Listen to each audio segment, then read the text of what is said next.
وہ فنکار جو پاگل ہو کر فوت ہوئے۔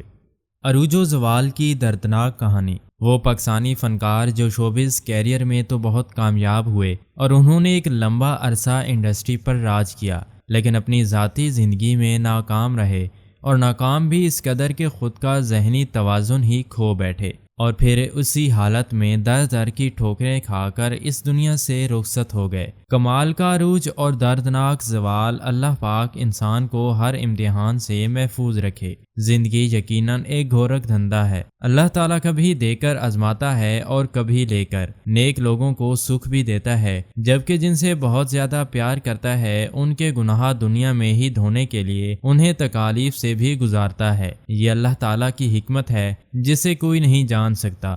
تو ناظرین، وہ فنکار جو پاگل ہو کر اس دنیا سے رخصت ہوئے کون کون سے ہیں، جاننے کے لیے ہماری آج کی ویڈیو کو آخر تک ضرور دیکھیے گا۔ اردو انفو ورلڈ کے پیارے ناظرین، السلام علیکم۔ ویڈیو شروع کرنے سے پہلے اگر آپ نے ابھی تک ہمارے چینل کو سبسکرائب نہیں کیا تو جلدی سے سبسکرائب کر کے بیل کے آئیکن پر بھی کلک کر لیجئے تاکہ آپ کو آنے والی ویڈیوز کا نوٹیفیکیشن ملتا رہے۔ پیارے ناظرین، ہماری اس لسٹ میں سب سے پہلے نمبر پر برصغیر پاک و ہند کی مشہور و معروف فلم ایکٹریس، جس نے نہ صرف پاکستانی بلکہ انڈین فلم انڈسٹری پر بھی راج کیا، مینا شوری یعنی لارا لپا گرل آتی ہیں۔ آپ لوگوں کو بتاتا چلوں کہ مینا شوری، جس کا اصل نام خورشید جہان تھا، یہ 1921 میں پنجاب کے شہر لاہور کے علاقے رائے ونڈ میں پیدا ہوئیں۔ یہ ایک نہایت غریب گھرانے سے تعلق رکھتی تھیں۔ خورشید جہان کی بہن کی شادی ممبئی میں ہوئی تھی اور یہ اپنی بہن کو ملنے ممبئی گئیں۔ ان کے بہنوئی کا نام اسلم تھا، جن کی فلم انڈسٹری میں کافی جان پہچان تھی۔ ایک دن خورشید جہان اپنے بہنوئی کے ساتھ فلم کی شوٹنگ دیکھنے کے لیے گئی۔ اس فلم کے ڈائریکٹر سہرام مودی تھے اور جس فلم کی شوٹنگ چل رہی تھی اس کا نام سکندر تھا۔ خورشید جہان اپنے بہن کے خوبصورت کپڑے پہن کر وہاں گئی تھی اور یہ وہاں جب پہنچی تو اسٹوڈیو میں موجود سب کی نظریں اس پر جم گئیں۔ سہرام مودی نے مینا شوری کو اپنی فلم میں کاسٹ کرنے کا ارادہ کر لیا اور اس فلم میں ایک چھوٹے سے رول میں ان کو لے لیا گیا۔ یہ ایک تاریخی فلم تھی۔ فلم انڈسٹری میں انٹری مارتے ہی انہوں نے اپنا نام تبدیل کر کے مینا رکھ لیا۔ پھر سہرام مودی نے مزید 3 فلمیں سائن کی۔ 1942 میں مینا نے فلم ڈائریکٹر ظہور احمد سے شادی کر لی، لیکن یہ شادی زیادہ عرصہ نہ چل سکی اور نوبت طلاق تک جا پہنچی، اور یوں ان دونوں میں علیحدگی ہو گئی۔ اس فلم کے ڈائریکٹر روپ کشوری تھے اور اس فلم کے بعد روپ کشوری اور مینا کی شادی ہو گئی اور یوں یہ مینا شوری بن گئی۔ پھر 1949 کی فلم ایک تھی لڑکی۔ اس فلم کا ایک گیت مینا شوری کی پہچان بن گیا، جو کہ لتا جی کی آواز میں تھا، لارا لپا لائی رکھ دی۔ انڈیا میں رہتے ہوئے تقریباً 3 درجن کے قریب فلموں میں کام کیا۔ اس دور میں قیام پاکستان بھی عمل میں آ چکا تھا، تو یہاں سے فلم پروڈیوسر سرجیسی آنند نے مینا شوری کو فلم میں کام کرنے کی دعوت دی۔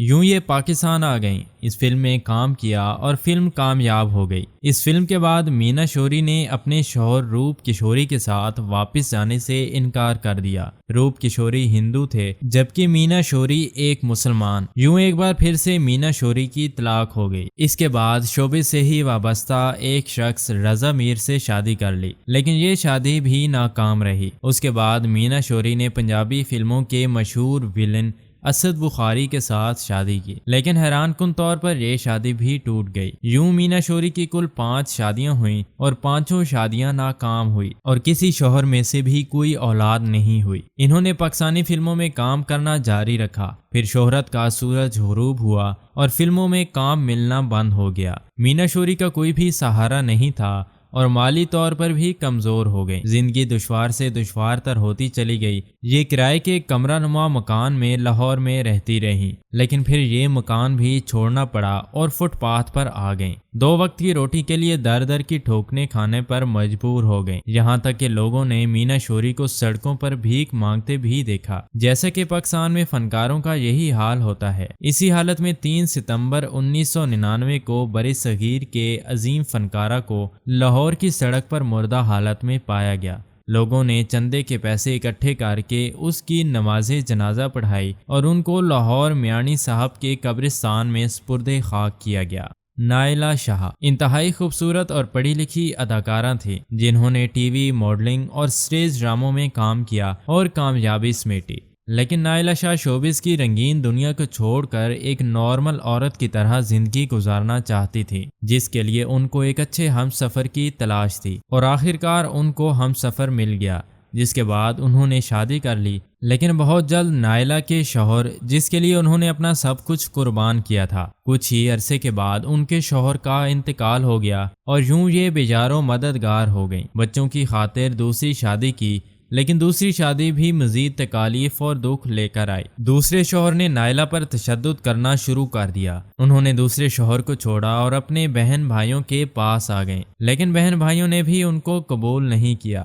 آخرکار یہ بچوں کو لے کر سڑکوں پر آ گئیں اور بھیک مانگنا شروع کر دی۔ ذہنی توازن بھی کھو بیٹھیں، یہ 2 وقت کی روٹی کو ترس گئیں، خوراک کی کمی کی وجہ سے مختلف بیماریوں کا شکار بھی ہو گئیں۔ یوں لاہور کی سڑکوں پر ہی در بدر کی ٹھوکریں کھاتی اس دنیا سے رخصت ہو گئیں۔ نصرت آرا ہماری اس لسٹ میں نمبر 3 پر اینک والا جن کی مرکزی اداکارہ بن بطوڑی، جس کا اصل نام نصرت آرا تھا، آتی ہیں۔ نصرت آرا کا تعلق کراچی سے تھا اور یہ کراچی میں ہی پیدا ہوئیں۔ یہ 80 کی دہائی میں لاہور آ گئیں۔ لاہور فلم انڈسٹری اس وقت اپنے عروج پر تھی۔ ان کو فلموں میں کام کرنے کا موقع نہیں ملا، البتہ ٹی وی میں کام کرنے کا موقع مل گیا۔ ڈرامے کا نام تھا اینک والا جن، جس میں ان کو بل بطوڑی کا کردار دیا گیا۔ ان کا یہ کردار اتنا مشہور ہوا کہ یہ کردار نصرت آرا کی پہچان بن گیا۔ لوگ آج بھی ان کو اصل نام کے بجائے بل بطوڑی کے نام سے زیادہ جانتے ہیں۔ اینک والا جن ڈرامے نے پوری دنیا میں شہرت حاصل کی۔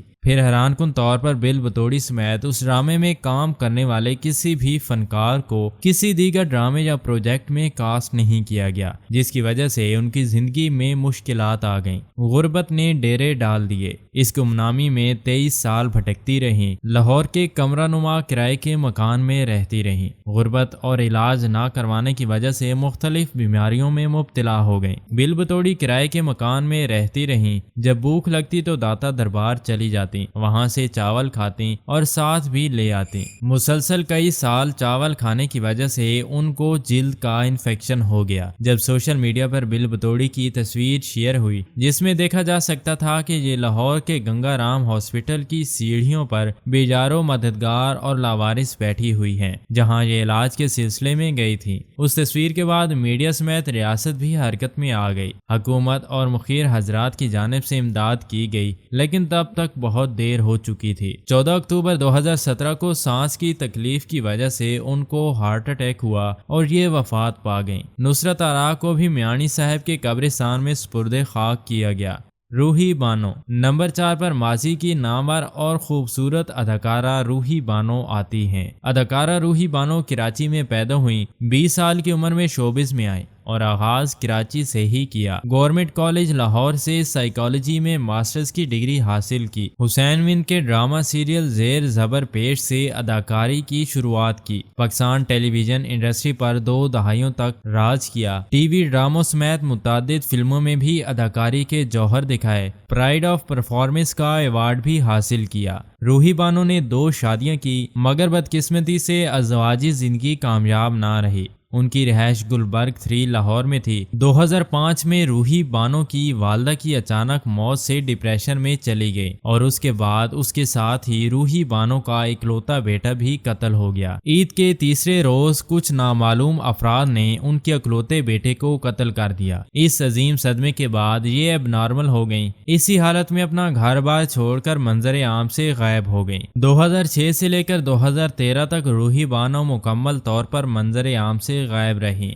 8 سال تک روحی بانو لاہور کی سڑکوں پر پاگلوں کی طرح گھومتی رہیں۔ سارا دن لاہور کی سڑکوں پر گھومنا اور رات کو فٹ پاتھ پر سو جانا۔ 2013 میں جب روحی بانو کی حالت کے متعلق معلوم ہوا تو میڈیا پر خبر چلی، جس کے بعد فنکار برادری اور حکومتی عہدیدار آگے بڑھے اور اس کا علاج کروانا شروع کیا، لیکن کوئی بہتری نہ آئی۔ 3 جنوری 2019 کو جب پتہ چلا کہ روحی بانو ترکی کے شہر استنبول کے ہاسپٹل میں زیر علاج ہیں، 22 دن تک ان کا علاج چلتا رہا اور یہیں پر ان کی موت واقع ہو گئی۔ اور ان کو ترکی کے شہر استنبول میں ہی سپرد خاک کیا گیا۔ تو ناظرین، یہ تھے پاکستان کے مشہور فنکار جن کا دردناک انجام ہوا اور یہ پاگل ہو کر اس دنیا سے رخصت ہوئے۔ آپ لوگوں کی ان میں سے فیوریٹ فنکارہ کون سی ہے؟ کامنٹس کر کے ہمیں ضرور بتائیے گا۔ اگر آپ کو ہماری آج کی ویڈیو اچھی لگی ہے تو ہمارے چینل کو سبسکرائب اور ویڈیو کو شیئر کرنا ہرگز نہ بھولیں۔ ملتے ہیں اسی طرح کی کسی اور نئی ویڈیو میں، تب تک کے لیے اللہ حافظ۔